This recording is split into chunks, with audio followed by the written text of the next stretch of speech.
Hey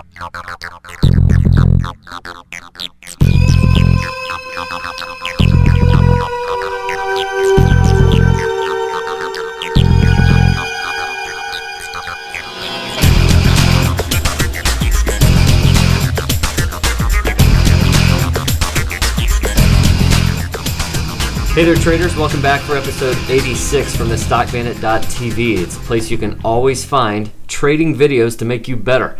Now I'm coming to you on Thursday, midday.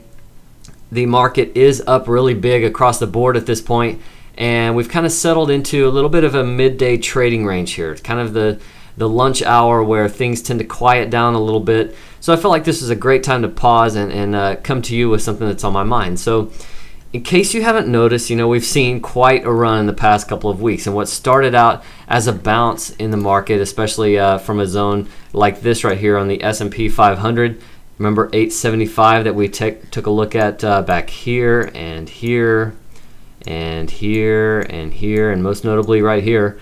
Obviously that started as a bounce from that level, but it's really quickly evolved into just a complete melt-up type of move as the shorts have just been running for cover and the bulls have reasserted themselves after this lengthy multi-month rest. If I were to draw this rectangle right here and outline this trading range, we've spent all this time in here and now we're finally breaking out to the upside. So this run has really meant obviously tremendous gains in just a matter of days. For example, the S&P 500 just from the low right here on July 8th is up about 12% to this point. That's a huge move. The NASDAQ right here from the July low is up about 14%. So we've seen amazing stats along with that. For example, the NASDAQ currently, if it were to finish positive today, which it would take quite a sell-off here to erase the current gains, certainly is possible. But if the market were to close now, the NASDAQ would mark its 12th consecutive daily gain. And so to put that into some kind of perspective, the last time that happened was decades ago. So, although that is an amazing streak, there's still no rule that says that it can't continue. We've just cleared this unfilled gap from back here in October of last year, and this index still has room to run further in spite of the fact that it's very stretched in the near term. All right, so we have clearly established this fact that it's been one very hot market, and beyond that, the biggest question on everyone's mind, whether you're a bull or a bear, is when does this market finally pull back? I mean, if you're a bull, you probably wish you had more long exposure and you're looking for a dip to buy, right?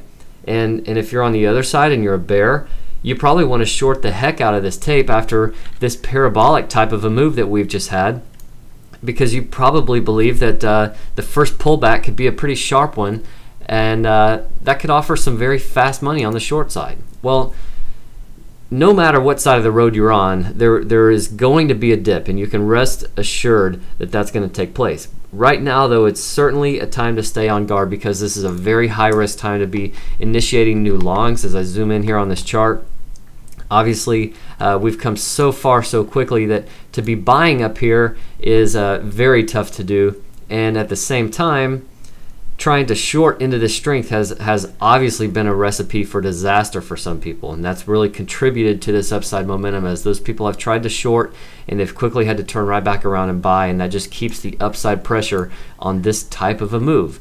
Now, what's interesting though is that anytime that you get this kind of a move, there's a lot of emotion involved, and that means that technical levels are just not being respected to the same degree that they tend to be when the market is a little bit quieter. So fear and greed are running really rampant right now, and that just leaves less focus on the charts, and more transactions are taking place as a result of P&L numbers on the screens of traders.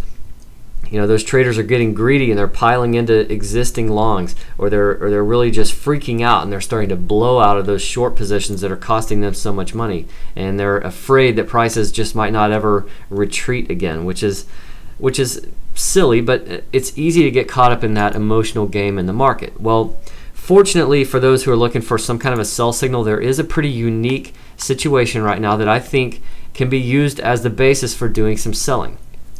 Now, on the daily charts of the NASDAQ and the S&P 500 here, as you look at this, obviously we've made a big move up, but what's really interesting is that every day for the past 9 days, I believe it is, we've had higher intraday lows, meaning we never once have broken the intraday low of the prior bar. So at this point, that's what I'm going to be using as some kind of signal for a loss of momentum at this point, because since every bar is still higher than the previous day's low, once we finally see that change, it's going to spark some kind of a very short-term change of character. Now that may not last very long, but I do think that it's going to be the basis for some kind of selling. And at this point, with every major gap having already been filled, such as the NASDAQ gap from last October that I pointed out, and with virtually every kind of overbought indicator having been pegged for the last few days already,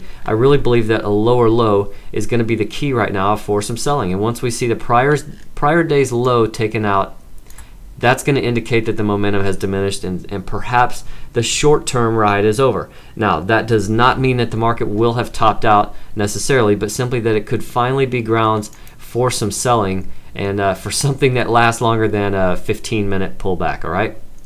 Thanks for joining me once again. I will be back soon with more videos, but in the meantime, trade like a bandit.